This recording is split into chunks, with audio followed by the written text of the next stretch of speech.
3 años. Un contrato de $40 millones. Una carrera que apenas comenzaba.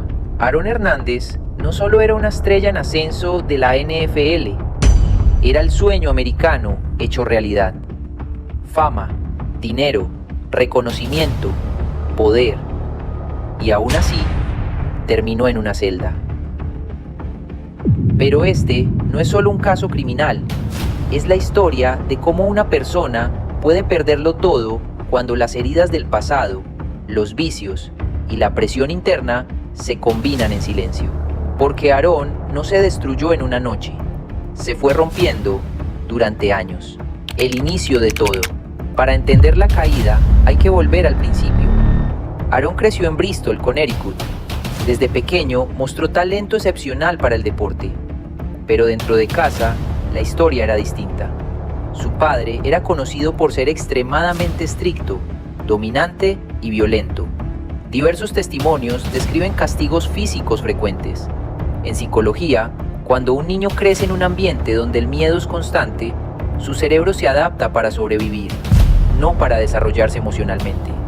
Aprende a reprimir, aprende a endurecerse, aprende que mostrar debilidad tiene consecuencias. Algunos reportes posteriores y testimonios en documentales sugieren que Aaron pudo haber sido víctima de abuso sexual en su infancia. No existe confirmación judicial absoluta, pero el tema ha sido ampliamente discutido públicamente. Y si algo así ocurrió, el impacto psicológico puede ser devastador. El abuso infantil suele generar confusión de identidad, vergüenza profunda, ira acumulada, conductas autodestructivas en la adultez. Cuando el trauma no se procesa, se convierte en comportamiento. La pérdida de su padre. Cuando Aaron tenía 16 años, su padre murió inesperadamente tras una cirugía.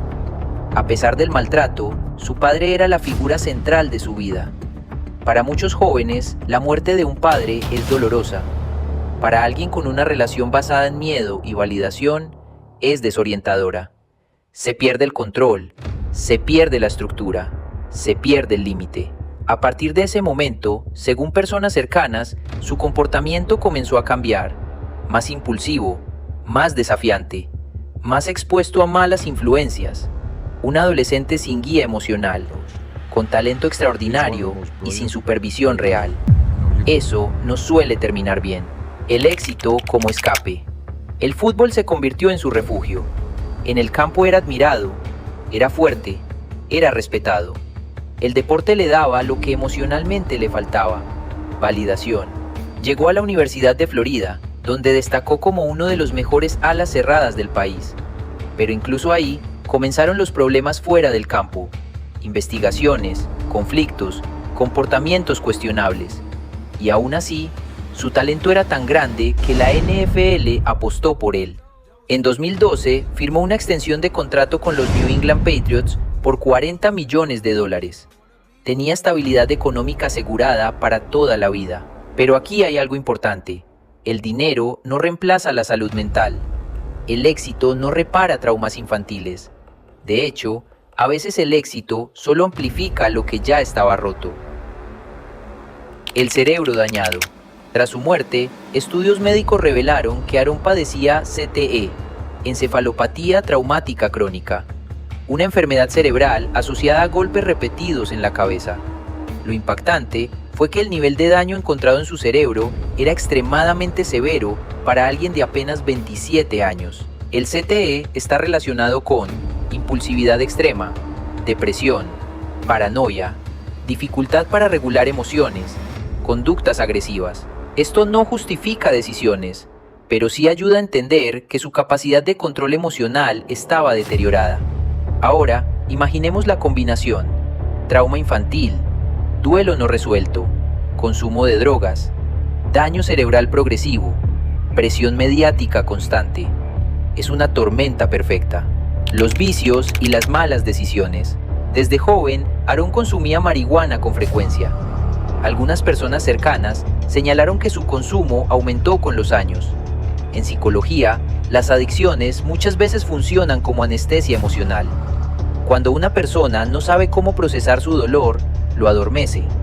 El problema es que la anestesia también reduce el juicio. reduce el control, reduce la percepción de riesgo. Y cuando combinas impulsividad biológica con consumo frecuente, las decisiones se vuelven más peligrosas. No es que una droga convierta a alguien en algo que no es que elimina los filtros. Y si dentro hay ira, confusión y vacío, eso es lo que sale. La doble vida. Hay un tipo de presión que no se ve, no aparece en los titulares, no se mide en estadísticas, no se refleja en el marcador. Es la presión de no poder ser quien eres. En los años posteriores al arresto de Aaron Hernández, comenzaron a surgir testimonios, entrevistas y comentarios en medios que sugerían que podría haber mantenido oculta su orientación sexual durante gran parte de su vida. Es importante decirlo con claridad. No existe una confirmación absoluta y definitiva hecha por él mismo en vida. Sin embargo, el tema fue ampliamente discutido en documentales, investigaciones periodísticas y redes sociales. Y más allá de si fue o no cierto, lo relevante es entender el contexto psicológico que implicaría vivir algo así en silencio. La NFL es uno de los entornos más hipermasculinos del deporte profesional. La cultura del vestidor está basada en fuerza, dominio, dureza, agresividad. En ese ambiente, cualquier señal que se perciba como debilidad puede convertirse en motivo de burla, exclusión o pérdida de respeto. Ahora, imaginemos crecer en un hogar donde la masculinidad era impuesta con violencia, donde el miedo era la herramienta de disciplina, donde mostrar vulnerabilidad no era una opción, y luego crecer en un deporte que refuerza exactamente ese mismo modelo. Si Aaron realmente estaba luchando con su identidad, eso habría significado vivir en estado constante de alerta, vigilar cada palabra, cada gesto, cada relación, cada rumor. Eso genera lo que en psicología se conoce como estrés crónico por identidad reprimida. Y el estrés crónico tiene consecuencias reales. Aumenta la irritabilidad, reduce la tolerancia emocional, incrementa la impulsividad, provoca conductas compensatorias. Muchas veces, cuando una persona no puede aceptar una parte de sí misma, intenta exagerar otra. Más dureza, más agresividad, más dominio. Como si el mundo no pudiera sospechar lo que ni siquiera uno mismo ha terminado de aceptar. Pero vivir fragmentado tiene un costo, porque no puedes ser dos personas para siempre. No puedes mantener una máscara indefinidamente sin que empiece a agrietarse. Y cuando alguien ya carga, trauma infantil, duelo no resuelto, consumo frecuente de sustancias, daño cerebral progresivo, presión mediática constante, agregar un conflicto interno profundo puede convertirse en la pieza final que desestabiliza todo. Una mente dividida no descansa, y una mente que no descansa, eventualmente colapsa. El encuentro con Odin Lloyd y el contexto del colapso. En medio de su vida pública, Aaron también llevaba una vida privada cada vez más caótica. Fue en ese entorno donde conoció a Odin Lloyd. Odin no era una figura lejana, era cercano al círculo de Aaron, salía con la hermana de la prometida de Hernández, frecuentaba los mismos espacios, había confianza. Y justamente por eso, lo que ocurrió después resulta aún más inquietante. En los meses previos al crimen, diversos reportes describen a Aaron como alguien cada vez más paranoico, desconfiado e irritable.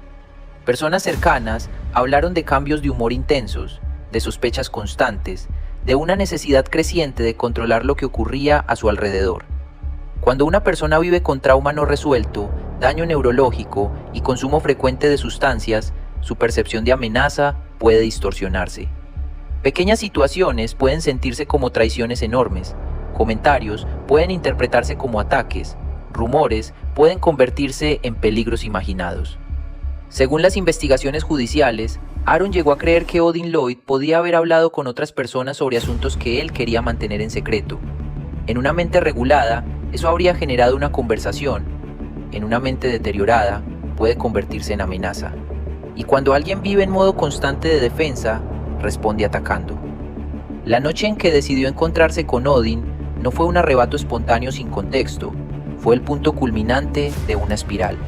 Impulsividad sin control, desconfianza amplificada, entorno que normalizaba la confrontación, ausencia total de regulación emocional. Nada de esto justifica lo que hizo, pero sí ayuda a entender que el crimen no nació en ese momento, nació en años de deterioro psicológico, nació en la incapacidad de manejar conflictos sin violencia, nació en una mente que ya no estaba funcionando con claridad. Cuando alguien combina poder, aislamiento y paranoia, el resultado puede ser devastador. Y esa noche lo fue. Lo que ocurrió después cambió para siempre la vida de varias familias y marcó el punto definitivo donde la caída dejó de ser silenciosa y se volvió pública.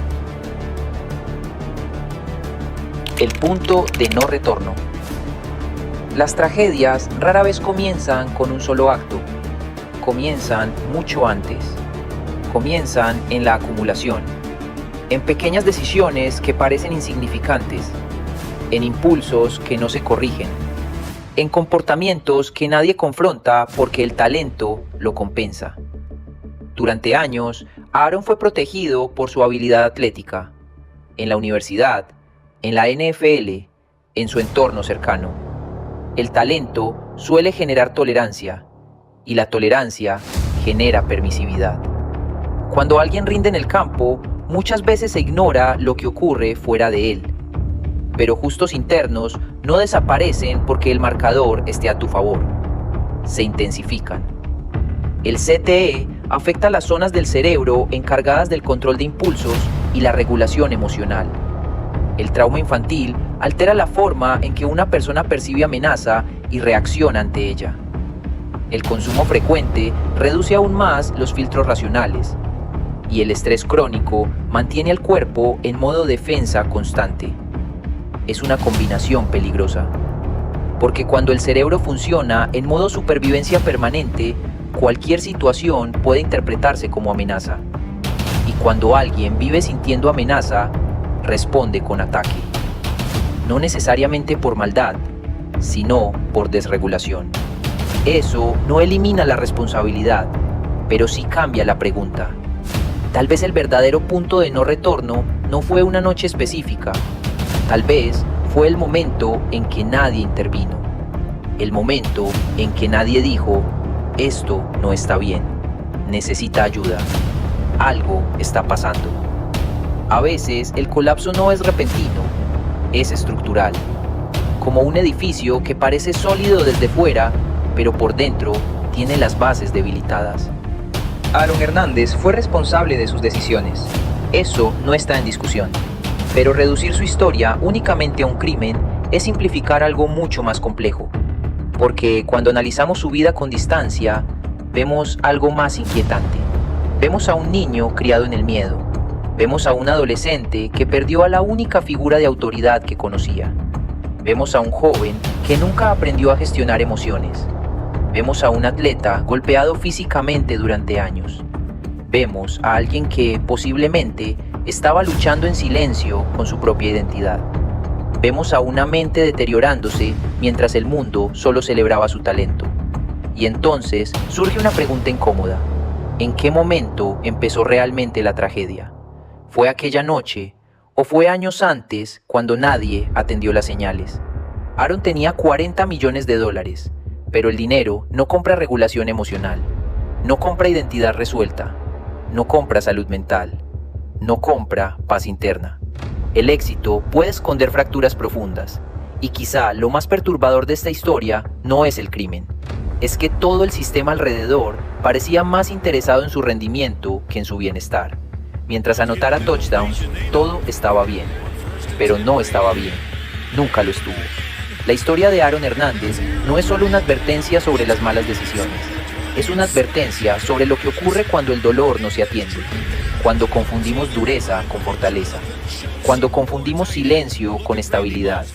Tal vez esa sea la parte más humana y más aterradora de esta historia, que el colapso no siempre se ve venir.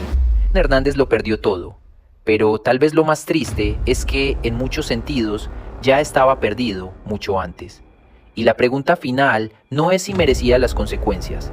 La pregunta es, ¿cuántas tragedias más podrían evitarse si empezáramos a tomar la salud mental con la misma seriedad con la que celebramos el éxito?